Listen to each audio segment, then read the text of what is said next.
Hello, I am a nerd, and today I wanted to share with you how the Celestial Dragons are exactly like the colonial government in the real world. Now, the colonial governments like England and Spain existed hundreds of years ago and committed some of the worst atrocities in human history. The world government from One Piece is almost just as horrible as they are. And I just want to get into how the Celestial Dragons may be a metaphor for the colonial system. Because pirates in the real world, and Oda did draw inspiration off a lot of real pirates. So without any further ado, let's get into it. Point number one. Both governments are extremely corrupt. Let's use Great Britain as an example. You see, they would pose very strict rules onto their Marines, paying them so little in wages, and with very few chances of moving up the ranks unless you were a noble, that people would actively turn to piracy as an alternative unless someone actually, instead of spending their entire life wasting away on a navy ship.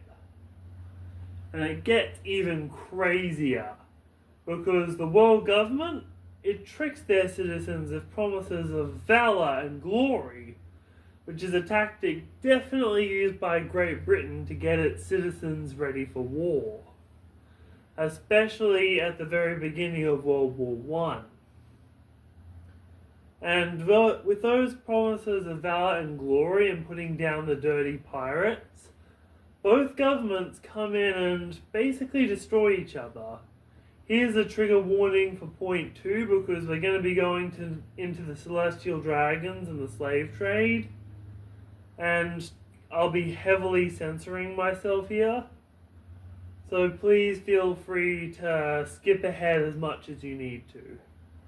So, the Celestial Dragons, they can take slaves in the street from anyone who they want, even if the man or woman is already married. Similarly, slaves were taken from Africa and lotteried off to the highest bidder. I won't be going any further into that because it's so horrific I really don't want to talk about it, and I have other points. One of the primary differences between the colonial governments and the Celestial Dragons is simple. The colonial governments had a lot more competent people in them, even if they valued inept nobility over actual skill in their military armies. So France, they definitely did a lot of colonizing, but they also had a great powerful spirit not to be colonized. Just like a lot of these countries, like the Americas, Australia, they could have provided a much more robust defense if they stopped the Europeans from coming on a lot earlier on.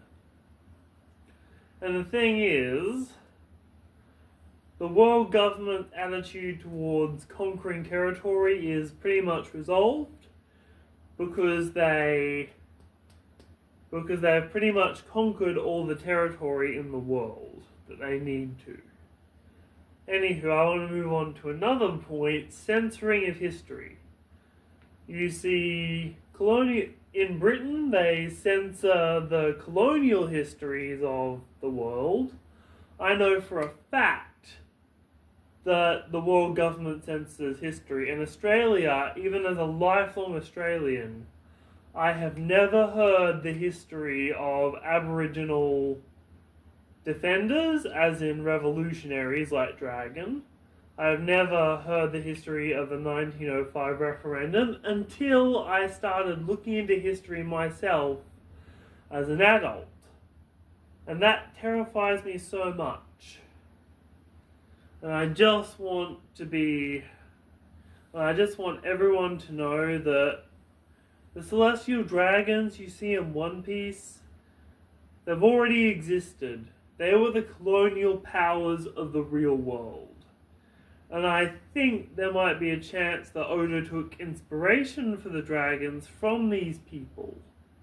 And I just want to say to anyone who's a victim of either the real world violence of colonialism or the celestial dragons in One Piece, you have my solidarity. And yeah, we are nerds.